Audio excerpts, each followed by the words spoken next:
Assalamualaikum warahmatullahi wabarakatuh. Kembali lagi di channel KM Story. Pada kisah kali ini, Mimin masih membawakan cerita yang ditulis oleh Kak Doni. Pada cerita kali ini ada sebuah kisah nyata yang diberi judul Pantai Karanghau. Tak pernah lupa, Mimin mendoakan sahabat pendengar sehat selalu dan dilimpahkan rezekinya. Amin ya rabbal alamin. Dan jangan lupa untuk selalu mendukung channel ini dengan cara like, komen, dan subscribe. Terima kasih. Baiklah, langsung saja kita masuk ke ceritanya dan selamat mendengarkan.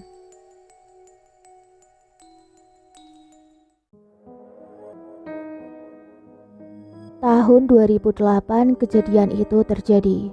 Saat itu saya sedang duduk di kelas 1 sekolah menengah atas. Contoh yang bukan untuk ditiru untuk anak sekolah ya. Setiap hari Sabtu, sekolah bebas dari mata pelajaran. Pelajarannya mengikuti ekstrakurikuler, dan saya mengikuti ekstrakurikuler pramuka. Bukannya mengikuti kegiatannya, tapi saya malah bolos dan mengikuti kegiatan mencegat truk bersama siswa yang bolos lainnya. Jumlah siswa yang ikut kegiatan mencegat mobil truk, kalau tidak salah, jumlahnya 15 siswa. Dan tujuan kita saat itu adalah Palabuhan Ratu, tepatnya di Pantai Karanghau, Sukabumi, Jabar. Truk yang kita tumpangi berhenti di daerah Rancagong, masih daerah Cianjur. Di sana ada 5 siswa pelajar SMP yang ikut bergabung. Singkat cerita, ada truk lagi yang lewat. Kita semua langsung mencegatnya ke tengah jalan. Truk yang kita tumpangi hanya sampai kota Sukabumi. Kita pun turun untuk mencegat truk lainnya untuk menuju ke Pelabuhan Ratu. Butuh waktu beberapa jam untuk sampai ke laut. Kita berangkat jam 6 pagi. Dan sampai di lampu merah pasar Pelabuhan Ratu kurang lebih jam 7 malam. Karena kita naik, turun, dan menunggu di mobil truk yang lewat. Namanya juga gratisan. Tidak ada yang aneh saat perjalanan. Dari Cianjur sampai lampu merah, pertigaan Pantai Pelabuhan Ratu. Dan saat itu kita sampai di sana. Kita semua tawuran karena di lampu merah ada sekelompok sekolah lain. Tapi saat itu kita tidak melawan, melainkan memilih melarikan diri dengan pertimbangan kalah jumlah dan sadar diri karena kita sedang berada di kawasan sekolah luar daerah. Alhasil, kita semua terpisah saat melarikan diri. Dan saat itu saya, Ahmad, dan 5 anak SMP berlari barengan, terpisah dengan 13 teman sekolah saya. Kebetulan ada mobil kolbak yang lewat saat berlari. Langsung kita mencekatnya dan menaikinya. Kebetulan sekali, arah mobil itu menuju Pantai Karanghau. Dan kita pun sampai ke pantai tersebut. Walaupun terpisah dengan kawan lainnya. Kurang lebih jam 10 malam, kita sampai di Pantai Karanghau. Saya dan Ahmad memilih istirahat di pasir pantai sambil menyalakan api unggun. Dan kelima anak SMP itu malah berenang di laut. Weh, kalian kalau mau mandi di laut, mending nunggu besok pagi aja. Kalau malam itu ombaknya gede-gede. Ucapku melarang mereka berenang di laut. Kita renang di pinggiran kok, Gak bakal ke tengah, gerah banget ini badan. Capek perjalanan sangat jauh. Ini adalah pertama kalinya kami melihat laut. Terima kasih banyak ya telah mengizinkan kita untuk bergabung. Ucap salah satu dari mereka. Terserah kalian deh, hati-hati ya, ombaknya gede kalau malam hari. Ucap Ahmad. Saya dan Ahmad memilih diam di api unggun sambil melihat mereka berenang kegirangan. Karena laut adalah hal pertama yang baru ia lihat. Saat itu bulan sedang purnama dan banyak sekali bintang di langit. Jadi kita berdua melihat cukup jelas mereka berlima berenang walau keadaan malam hari. Lebih dari 1 jam mereka berenang di laut. Dan hal tidak terduga pun terjadi. Salah satu dari mereka tergulung ombak yang besar dan terbawa ke tengah lautan Pantai Karanghau. Saya dan Ahmad tersentak kaget, langsung berlari ke pinggir pantai. Dan sayang sekali, ombak semakin besar dan saya pun tidak berani menolongnya. Yang keempat orang selamat, dan yang satu orang tergulung ombak. Saya dan Ahmad mencari bantuan, tapi saat itu tidak ada orang karena kurang lebih jam 12 malam. Adapun orang yang datang tapi tidak bisa memberikan bantuan. Yang ada kita malah dimarahi kenapa berenang di malam hari. Dan inisiatif sendiri, kita berpencar mencari di bibir pantai, berharap dia bisa berenang.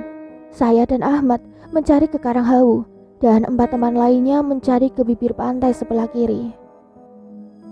Di bibir pantai Karanghawu ada seperti gua. Saya dan Ahmad duduk berdua di sana sambil memegang lutut. "Mat, gimana nih?" ucapku sambil menangis. "Saya tidak tahu, Don. Dia pasti meninggal. Saya melihat dengan jelas dia terbawa ke tengah laut. Bagaimana perasaan orang tuanya saat mengetahui anaknya meninggal terbawa ombak, Don?" ucap Ahmad sambil menangis. Kita berdua terduduk memegang lutut sambil menangis.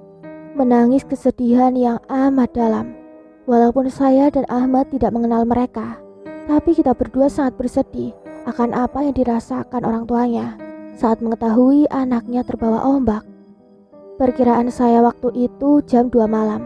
Langit malam yang begitu cerah dipenuhi bintang dan bulan purnama. Tiba-tiba mendung dan hujan pun turun dengan derasnya. Saya dan Ahmad tidak beranjak untuk berteduh, melainkan duduk terdiam sambil menangisi yang terjadi. Tiba-tiba terdengar suara kuda, yang ternyata kuda itu adalah Delman, membawa seorang perempuan dengan paras sangat cantik, rambut panjang yang dikepang dan dipenuhi bunga sedap malam. Lalu menghampiri kita berdua. Delman itu berjalan di atas air. Saat itu tidak ada rasa takut dan tidak juga berlari, karena saat itu kami sedang merasakan kesedihan yang teramat dalam. Bingung, gundah, memikirkan apa yang sudah terjadi. Saya dan Ahmad melihat kedatangan Delman dan perempuan yang turun dari Delman. Perempuan cantik itu menghampiri kita berdua. Langkahnya berhenti tepat di depan kita berdua, lalu berkata, "Kenapa menangis?" tanya perempuan tersebut. Teman kami tenggelam ke bawah tengah lautan saat tadi berenang karena ada ombak besar, ucap Ahmad. "Saya tidak mengenalnya, bukan juga keluarganya, tapi saya membayangkan betapa sedihnya orang tuanya saat tahu anaknya terbawa ombak," kataku sambil menangis. "Keluarga bukan, kenapa sedih?" tanya perempuan. "Saya membayangkan bagaimana jika yang tenggelam itu saya. Pasti betapa sedihnya keluarga saya saat mengetahuinya," kataku lagi sambil menangis. "Lepas baju kamu, tukarkan dengan baju kamu. Kalau kamu mau dia yang tenggelam balik lagi," kata perempuan itu. Saya pun membuka baju dan memberikannya ke perempuan tersebut. "Kamu anak polos, mempunyai hati yang bersih, tidak takut ditukar sama kamu." Mendengar jawaban perempuan cantik yang akan menukarkan orang yang tenggelam dengan sahabatnya, Ahmad berucap, "Baju saya, ambil saja," ucap Ahmad sambil membuka bajunya. Perempuan cantik itu tersenyum dan tertawa kegirangan. "Pendirian kalian berdua bagus. Kalian bela, walaupun tidak kenal sama orang yang tenggelam." Perempuan itu pergi meninggalkan kita berdua menaiki delmannya. Saya pastikan jalannya tidak menapak ke tanah. Kini saya teringat senyuman itu. Pernah kulihat kedua kalinya saat dicerita Wentira. Itu perkiraan saya saja. Delman yang membawanya kembali ke tengah laut. Kilatan petir saling menyambar, sehingga gelapnya malam, apalagi sedang turun hujan, menjadi terang walaupun sesaat.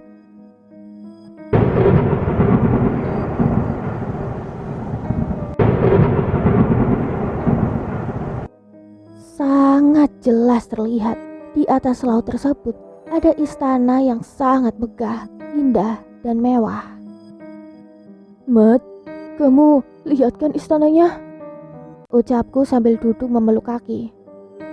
"Iya Don, mungkin dia penguasa lautnya," jawab Ahmad sama, duduk sambil memeluk lututnya. Dan tidak ada obrolan lagi di antara kita berdua. Setelah sosok itu pergi menaiki delmannya, delman itu pergi ke tengah laut, samar terlihat saat ada kilatan petir, seperti ada gerbang untuk memasuki istana di atas lautan, dan banyak berdiri orang yang menjaga gerbangnya. Kita berdua pun terduduk lesu, menangisi semua yang terjadi. Pasti akan sangat sedih orang tuanya yang tenggelam, pikir kita berdua terus-menerus. Kita menangis sambil duduk memegang lutut kita. Tak terasa setelah kepergian perempuan tersebut, tiba-tiba rasa kantuk yang tidak bisa ditahan datang. Kita berdua tertidur sambil terduduk. Tidak ada mimpi buruk atau mimpi indah saat tertidur. Benar-benar tertidur pulas. Dan betapa kagetnya kita saat terbangun. Hal di luar nalar pun terjadi. Laki-laki yang tenggelam itu, sebut saja namanya Asep. Bukannya saya samarkan, namun saya lupa namanya. Kita terbangun karena desiran angin laut di pagi hari yang sangat dingin, menusuk sampai ke tulang. Apalagi saya tidak mengenakan baju, membuat tubuh saya sangat menggigil kedinginan. Betapa kagetnya saat membuka mata, karena Asep ada di depan kita berdua tertidur dengan pulas. Mat, ucapku membangunkan Ahmad. Don, ucap Ahmad kaget melihat ada yang terlentang di depan kita. Pikir pertama saat melihat Asep, kita menyangka dia meninggal. Tapi setelah beberapa saat ada hembusan nafas di hidung dan gerak dada saat bernafas, menandakan dia masih hidup. Hal di luar nalar lainnya, sekarang Asep memakai baju yang saya berikan kepada perempuan tadi malam. Sedangkan semua pakaian Asep tidak ada. Dia telanjang, tidak mengenakan celana, bahkan celana dalam. Setelah beberapa saat kita terdiam karena terkesima, saya mencoba membangunkannya, dan ternyata dia memang sedang tertidur. Bangun, ucapku sambil menepuk kakinya. Dia pun bangun, tubuhnya gemetaran karena pagi itu sangat dingin. Alhamdulillah, ucap kita berdua. Saya selamat ya, tidak terbawa ke tengah lautan. Semalam saat ada ombak besar, saya terseret ombak.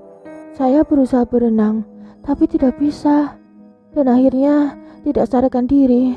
Terima kasih banyak ya, telah menyelamatkan saya, ucap Asep. Kita berdua tidak menjawabnya, hanya anggukan kepala yang kita berikan. Benar-benar membuat saya sangat keheranan akan apa yang terjadi. Ini pakai celana saya. Kebetulan saya pakai celana lapisan. Kita cari temanmu, Sep. Dari semalam kita mencarimu, kata Ahmad sambil memberikan celana boxer yang ia pakai. Kita bertiga pun mencari keempat teman Asep, karena semalam kita berpencar saat mencarinya. Singkat cerita, kita bertemu keempat teman lainnya. Mereka berempat sedang terduduk memegang lutut sambil melihat ke laut. Raut wajah ketakutan dan kesedihan sangat terlihat dari wajah mereka. Saat salah satu dari mereka melihat kedatangan kita bertiga, sontak mereka langsung berlari dan menghampiri kita bertiga. Alhamdulillah, ya Allah, ucap mereka bertiga sambil menangis terus-menerus. Maafin kita ya yang tidak menuruti ucapan untuk tidak berenang, dan terima kasih telah menyelamatkan Asep, ucap salah satu dari mereka. Terima kasihlah kepada Allah, bukan pada kita, ucapku. Entah apa yang harus saya katakan kepada orang tuanya, kalau Asep tenggelam di laut, dan pasti betapa sedihnya mereka, ucap salah satu dari mereka lagi. Dan tujuan saya pergi ke laut untuk berenang pun sirna. Terngiang-ngiang di telinga, takut tertukar sama saya, pikirku saat itu. Singkat cerita, kita bertujuh pun pulang. Tidak ada yang aneh saat perjalanan pulang. Masih sama, membutuhkan waktu berjam-jam untuk sampai ke Cianjur. Karena ya naik turun mobil truk. Saat sampai di rumah, tubuh ini sangat lelah. Dan anehnya saya tertidur selama 4 hari. Tidak mimpi buruk ataupun mimpi indah. Itu ucapan Uwak Nunah. Dia yang mengurusiku di rumah. Karena saat itu ibuku bekerja sebagai TKW di luar negeri. Dan bapakku masih bekerja di PLN. Dia sedang bekerja di luar kota. Dan saat saya terbangun, "Kamu itu habis dari mana, A? Selama 4 hari, kamu itu tertidur di kamar?" Tanya Wak Una. "Hah? 4 hari, Wak?" "Iya, sudah 4 hari. Kemarin ada keluarga sahabat AA yang datang ke rumah. Dia banyak nanyain AA. Katanya kemarin kemana? Pergi sama si Ahmad."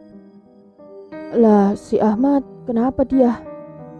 "Dia sama kayak AA, belum bangun-bangun setelah datang ke rumah," jawabnya. Kemudian saya mandi dan makan, lalu mengeluarkan motor F1CR punyaku untuk menengok Ahmad ke rumahnya. Singkat cerita, sampailah saya di rumah Ahmad. "Assalamualaikum," ucapan salam di depan pintu rumah Ahmad, namun tidak ada yang menjawabnya. Selang beberapa saat, ada tetangga rumahnya yang menghampiri saya. "Mau cari siapa?" "Saya temannya Ahmad." "Oh, si Ahmad. Dia sedang dirawat di rumah sakit. Semenjak pulang entah dari mana, dia langsung tidur dan belum bangun sampai sekarang." "Hah? Dia dirawat di rumah sakit mana?" "Di rumah sakit kasih sayang. Dia dirawat di ruang delima." Setelah berucap terima kasih, saya langsung pergi ke rumah sakit. Dan betapa kagetnya saya saat melihat kondisi Ahmad. Tubuhnya mulai kurus. Selang oksigen masuk ke hidungnya dan berbagai macam alat menempel di tubuhnya. "Mat, bangun Mat, bangun," ucapku sambil menangis memeluk tubuhnya. "Kamu sudah bangun, Don?" ucap Ibu Ahmad sambil memeluk tubuhku. "Sebenarnya kalian ini habis dari mana? Kata Uwa Una, kamu juga belum bangun selama 3 hari semenjak pulang ke rumah." "Saya baru bangun dan dapat kabar dari Uwa Una kalau Ahmad tidak sadar," jawabku sambil menangis juga. "Apa yang kalian makan atau minum sehingga terjadi seperti ini?" tanya Bapak Ahmad. "Demi Allah, Pak, saya tidak makan ataupun minum yang aneh-aneh. Kita berdua anak baik-baik." Mungkin pemikiran ayah Ahmad, kita berdua nakal. "Saya berdua memang nakal, tapi tidak kenal narkoba ataupun minuman keras. Hari Sabtu, saya dan Ahmad hanya main ke Pelabuhan Ratu, cuman nginep 1 malam di sana, lalu pulang ke Bali," jelasku. Bapak Ahmad pun menepukku karena dia telah berucap begitu. Aku seperti anaknya mereka berdua.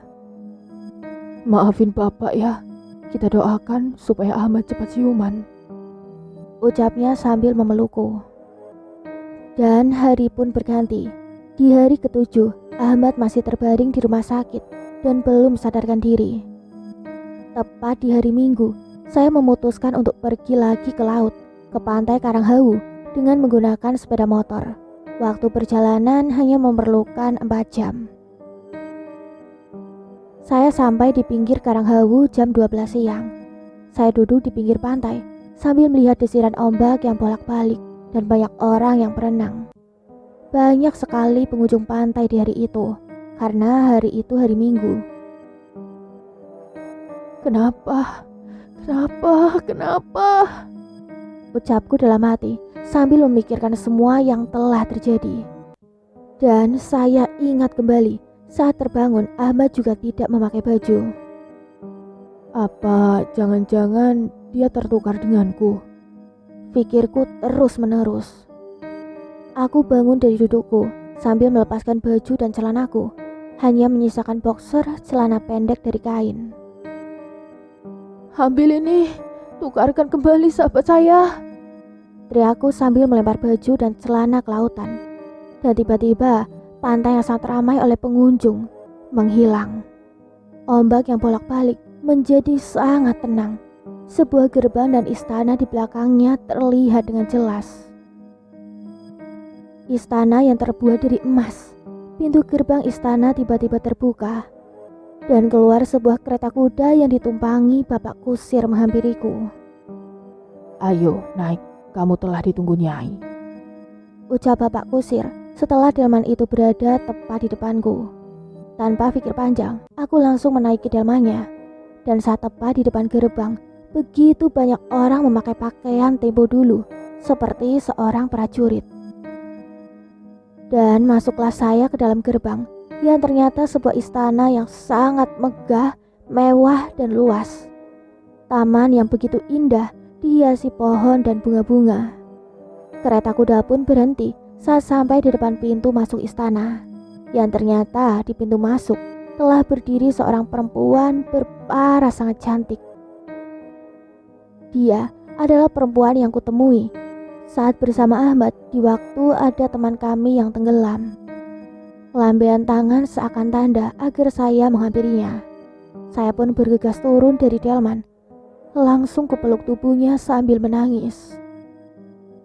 Kenapa?